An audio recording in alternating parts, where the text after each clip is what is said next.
Para quem está na nossa live no YouTube já está vendo a nossa próxima entrevistada, ela que foi nomeada para o cargo de, o nome é grande, viu? Coordenadora Geral do Conselho Nacional dos Direitos das Mulheres, cargo esse que é vinculado ao Ministério das Mulheres. A ex-vereadora de João Pessoa, Sandra Marrocos, conversa com a gente a partir de agora. Sandra, bom dia, bem-vinda à Band News FM.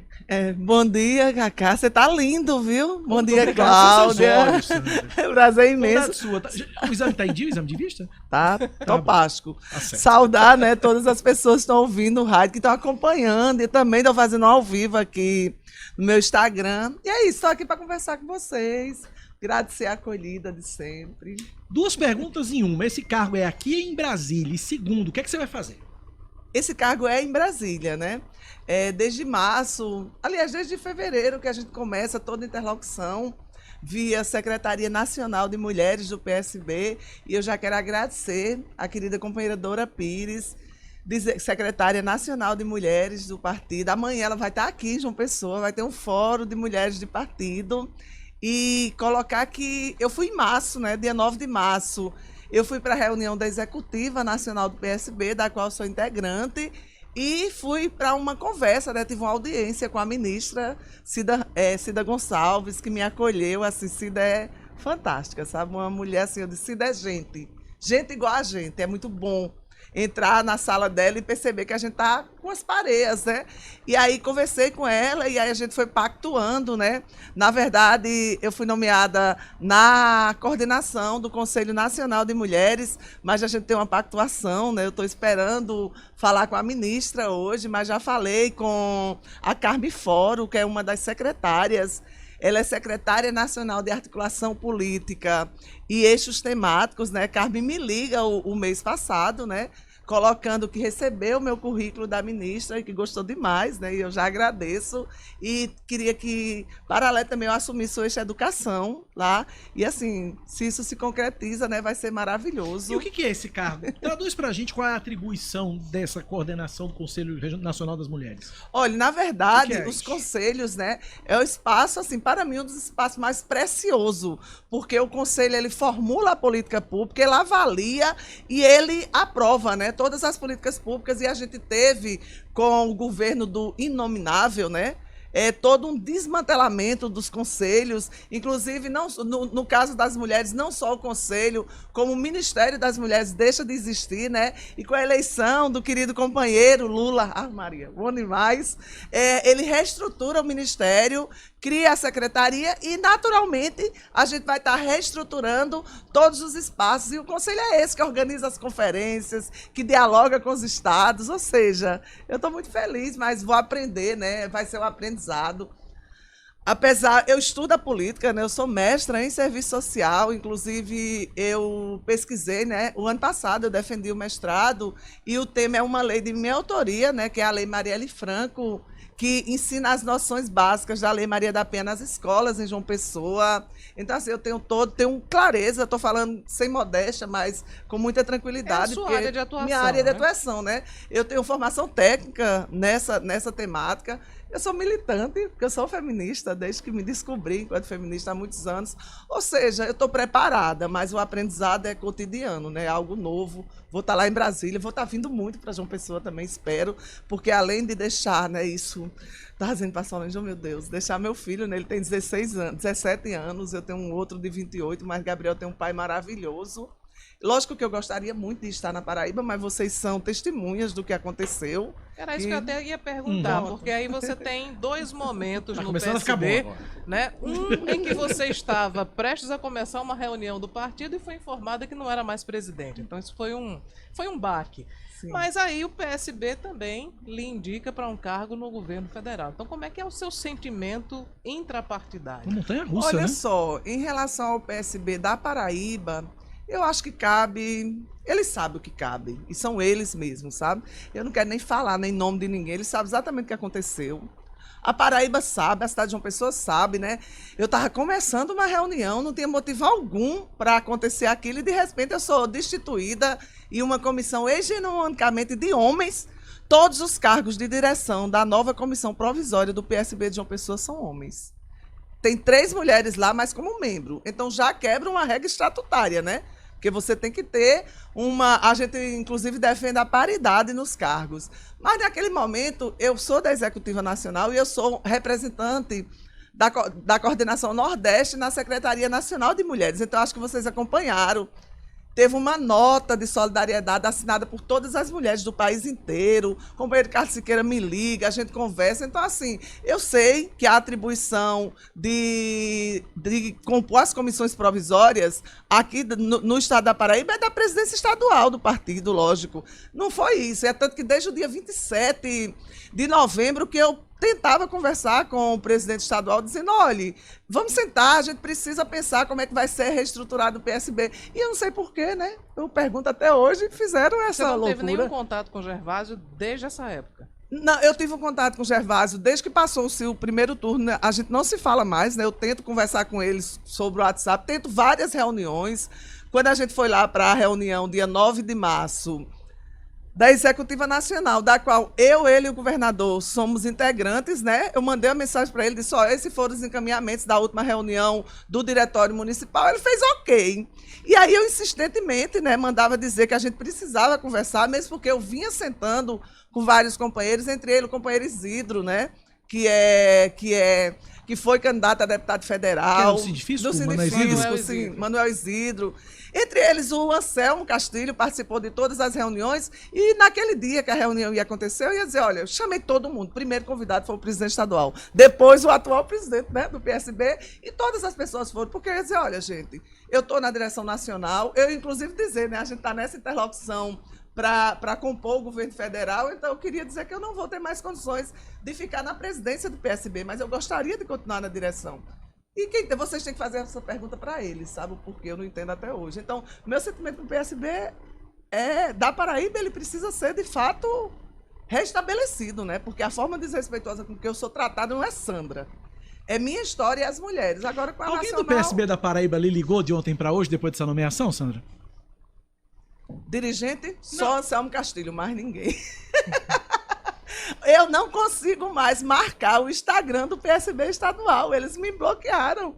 É incrível. Pararam de me seguir e quando eu tento marcar alguma postagem, porque eu sempre marcava, eu não consigo. Então, quem tem que dar essas respostas sou eu. Eu estou no PSB, eu sou dirigente nacional, eu sou pré-candidata a vereadora. Agora, muitas águas vão rolar até a eleição. Você é pré-candidata a vereadora de João Pessoa pelo PSB? Eu sou pré-candidata a vereadora de João Pessoa. Ponto. Falando sobre a Câmara Municipal de muito João claro Pessoa, já, né? Aberto o leque aí. Como é que você analisa a representação da Câmara hoje? Nós temos de mandato titular feminino apenas Elisa Virgínia, com quem você teve vários embates. Mas, de uma forma geral, não estou falando apenas sobre a representação feminina, mas sobre a composição da Câmara Municipal hoje. Olha, primeiro assim, uma das avaliações que eu faço sobre a Câmara é justamente ela ser hegemonicamente, não, ela é majoritariamente, esmagadamente composta de homens. E de homens que não representam, em sua grande maioria, quase na totalidade, o desejo de sociedade que eu construo. Onde as mulheres tenham os mesmos direitos que os homens, onde a cidadania LGBT seja fortalecida e respeitada, onde a diversidade religiosa seja colocada com muita propriedade. Então, eu não consigo ver isso dentro da Câmara. Eu não consigo. Não consigo de verdade. Não consigo. E uma outra coisa é só ter a Elisa, né? Eu tenho respeito por Elisa, ela sabe disso. Eu nunca tive nenhum embate pessoal com a Elisa, porque eu acho que dentro do que ela acredita, ela faz bem. Bem e mal para a sociedade, né? Porque o que ela acredita é terrível. Bate na... Toda vez, Claudinha, esse povo quer bater na cidadania LGBT e bate nas mulheres. Agora, eu disse, semana passada teve uma coisa absurda na Câmara, que foi a questão da proibição do banheiro unissex. Que eles botaram o nome de neutro, mas na verdade é o banheiro unissex. Aí você vai olhar para os trabalhadores, os pequenos empresários de bares, tal, de restaurante, pequenos, estou falando grande não. Só tem um banheiro. Ao cabo agora vai ter que fazer 2, né? Então, assim... Não, mas deixa eu dizer, eu trouxe aqui até a notícia, o detalhe. tem uma exceção nessa história. Os estabelecimentos que têm um banheiro só podem ter um banheiro só, desde que seja usado um por vez, uma pessoa por vez. E por acaso alguém usa 2 por vezes em algum banheiro? Essa é a pergunta que eu também me fiz. Eu não tinha notícia também de uso coletivo, não. Deixa eu registrar aqui a audiência. É uso individual, mas, né? Da engenheira... É que nem, desculpa, Cláudia, é que nem o banheiro do restaurante da Dona Florinda do Chaves. Né? Que era um banheiro só, mas que tinha plaquinha masculino e feminino, mas usava um por vez. Um por vez. Mas é óbvio.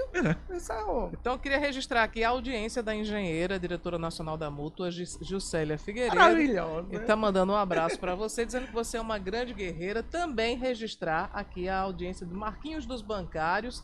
Tá lhe dando parabéns e desejando sucesso nessa nova missão. Ele disse que foi merecidíssima, né? E, enfim, então a pré-candidatura está posta e você vai lutar por uma vaga para a Câmara Municipal de João Pessoa. Olha só, Cláudio, primeiro eu queria saudar Marquinhos e Juscelia. Gil é mais feminista que muitas feministas, viu? É uma Juscelia olha, se tem uma pessoa que teve sororidade de fala e de atitude comigo, foi Juscelia Figueiredo, sabe? E colocar o seguinte, Cláudia, eu costumo dizer que eu sou a consequência de mulheres que vieram antes de mim, né? Eu honro muito minha ancestralidade, eu me emociono. As mulheres que conseguiram ir para a rua, eu só voto, eu só sou votada, você só está aqui, nós só estamos aqui, porque antes de nós vieram muitas mulheres que ousaram. Então, assim, o que é que eu quero ser? Por que é que eu não desisti? Por que é que eu fui tão violentada, tão desrespeitada? Meu Deus, minha Nossa Senhora, eu nunca pensei na minha vida que alguém tivesse a capacidade de desrespeitar tão fortemente a minha história. Eu tenho 50 anos, eu quero ser avó. Eu disse, eu não tenho mais nem idade, nem posição, minha posição é de avó, para ser tão desrespeitada. E o que é que acontece? Essa questão, então, tudo para mim, quando eu entro numa sala para uma reunião que só tenho eu de mulher, eu digo, não estou só. Eu estou com as minhas ancestrais, eu estou com as mulheres que vêm depois de mim. Então, eu quero ser consequência para as mulheres que vierem depois de mim. Então, nunca desisti, nunca. Eu estava lá, eu passei... Minha gente, vocês não têm ideia do que eu passei. Meu Deus. A sorte é que, assim, Deus e Nossa Senhora, eu sou cristã. O que foi que você passou? Eu passei um processo de humilhação. Eu passei um processo de desrespeito, eu passei um processo de isolamento, e se a minha vida não fosse composta de felicidade, eu acho que eu teria ficado muito mal emocionalmente falando. Você está falando sobre o PSB? Sobre esse período de janeiro até agora, de abandono, entende? Estou falando de tentar, lógico que eu não fui abandonada, eu tive muitas mulheres, muitos homens, muita gente, meus filhos, minha filha, que são o meu tudo. Então, assim, quando você me pergunta, eu nunca desisti de ser candidata, mesmo que eu estava no momento mais difícil. Juscelia presenciou alguns deles, mas imagina agora, que eu estou numa representatividade que é de nós mulheres. Agora, eu quero ser candidata para ser eleita, então eu vou montar estrategicamente a nossa candidatura, que é das mulheres.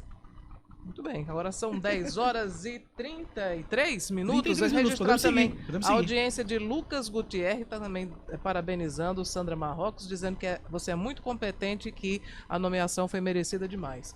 Na sua visão, o PSB, eu estou tratando como você partidária, né? Enfim, sou respeitada na Paraíba, mas você acha que o PSB deve manter a aliança com o prefeito Cícero Lucena, que é candidato à reeleição? Olha, no dia 12 de abril, não foi? Eu fui destituída, desrespeitada. Até hoje, não me chamaram para uma única reunião. Eu não vou apoiar ninguém por goela abaixo, não. Eu quero discutir. Eu quero discutir como é que está a cidade de João Pessoa. Eu quero discutir como é que está a saúde, como é que está a educação. Então, eu estou esperando o partido me chamar. Então, eu vou botar internamente qual é meu sentimento em relação ao próximo ano para prefeito. Em relação ao governo de João Azevedo, qual é a sua postura? O que é que pensa Sandra Marrocos sobre a gestão do governador? Para falar a verdade, eu não estou vivenciando a gestão do governador, mas tenho muito respeito de muitos companheiros que estão lá, né? Então não falaria absurdos. E você disse que quer discutir como é que está a cidade de João Pessoa. E como é que está, na sua visão, a cidade de João Pessoa, Sandra? Deixa eu fazer essa discussão interna, aí eu venho para cá e digo tudo. Estou esperando o secretário, o presidente municipal de João Pessoa me chamar para conversar. Isso. Sandra, como é que está sendo esse seu período fora? Enfim, você já disse que de janeiro para cá foi um período muito difícil, mas você disputou uma eleição municipal, não teve sucesso, você foi candidata a deputada federal, também acho que mais para ajudar o partido, né? Enfim, a ter um coeficiente maior. Como é que tem sido esse período fora do mandato parlamentar? Olha, primeiro assim, eu dialogo a cidade estando com mandato ou não. Mesmo porque, Cláudia, eu sou uma das vereadoras mais bem votadas da cidade de João Pessoa, né? E na candidatura para deputada federal, mais de 90% da minha votação foi João Pessoa. Então, assim, eu tive mais de 4 mil votos em João Pessoa e isso me fortalece. Então, minha vida fora do mandato parlamentar, eu faço política. Hoje à tarde a gente tem uma reunião do Movimento de Mulheres e Feministas para organizar o Seminário Estadual de Mulheres. Então, assim, eu estou fazendo política. Os bancários eu vivencio. Teve o Parque Linear das Três Ruas, que é uma obra de minha autoria. Teve a praça lá perto do Bado Baiano. Queria pedir só para parar um pouquinho para tomar uma água. Tranquilo, pode tomar uma aguinha.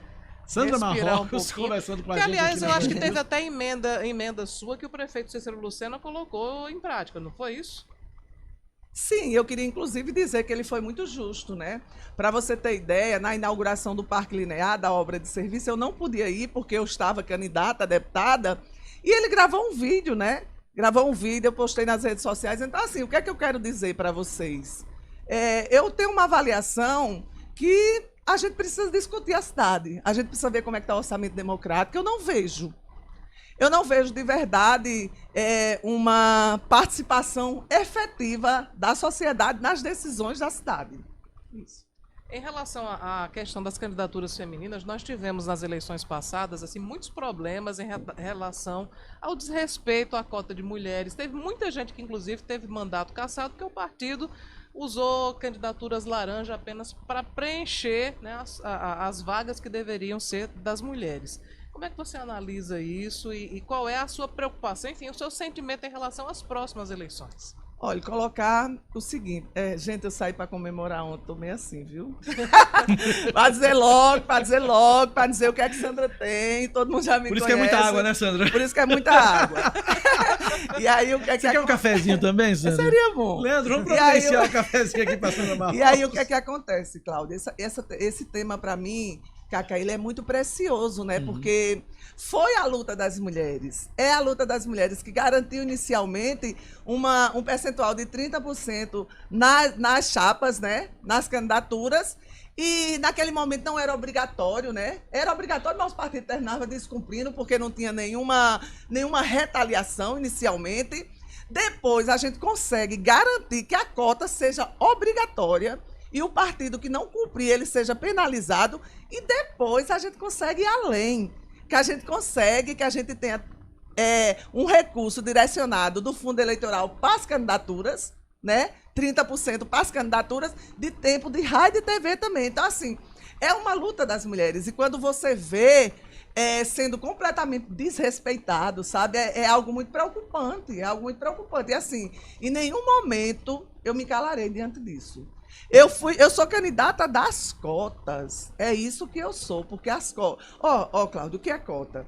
A gente quer igualdade. A gente tem que ter equidade, tirar de quem tem mais e botar em quem tem menos para gerar igualdade. Então, a política de cota para nós mulheres faz com que a gente participe cada vez mais, efetivamente, dos espaços de poder e decisão. Foi penalizado, sim, tive um sobrinho e um irmão caçado. Não me ligaram, não tiveram nenhum atrevimento de me ligar. E eu juro para você, eu quero dizer uma coisa. O meu irmão lá em Diamante, eu fiquei com a pena dele, porque, de fato, ele não sabia que a cota estava sendo descumprida. A prefeita botou a nora de candidata e pronto. E ele foi muito bem votado. Ele tem interlocução com o MST, uma interlocução bacana com a zona rural, e de repente ele teve um mandato cassado. Eu disse, meu irmão, eu estou aqui para ser solidária, para lhe abraçar, mas eu não posso fazer nada, porque essa é minha história. O meu sobrinho foi reeleito agora na eleição lá em Boaventura, né? Então, dizer o seguinte, que com todas as minhas forças, com todas as minhas energias, eu lutarei para que as cotas sejam respeitadas e os partidos que não fizerem isso sejam punidos. E se o PSB tentar fazer diferente, eu irei, inclusive, denunciar, tranquilamente. Sandra Marrocos, agora coordenadora geral do Conselho Nacional dos Direitos das Mulheres, o cargo federal, uma das poucas paraibanas que estão contempladas pelo governo Lula. Obrigado pela entrevista, Sandra. Sucesso, viu? Obrigada, assim, agradecer a vocês, né? Dizer que quando você coloca encerrar, justamente dizendo isso, quando eu vou para os programas, e hoje, de fato, eu saí para me divertir ontem, cheguei tarde, e aí eu disse, mas eu vou porque é algo, vocês sempre me recebem com muita respeito, com muita afetividade, e eu quero dizer uma coisa, sabe o que é que acontece com Sandra Marrocos no Ministério das Mulheres? O Nordeste está representado e isso é maravilhoso. Muito obrigada, gente. Muito bom, Obrigada, bom para Paraíba, Sandra. bom para o Nordeste. Obrigado, Sandra.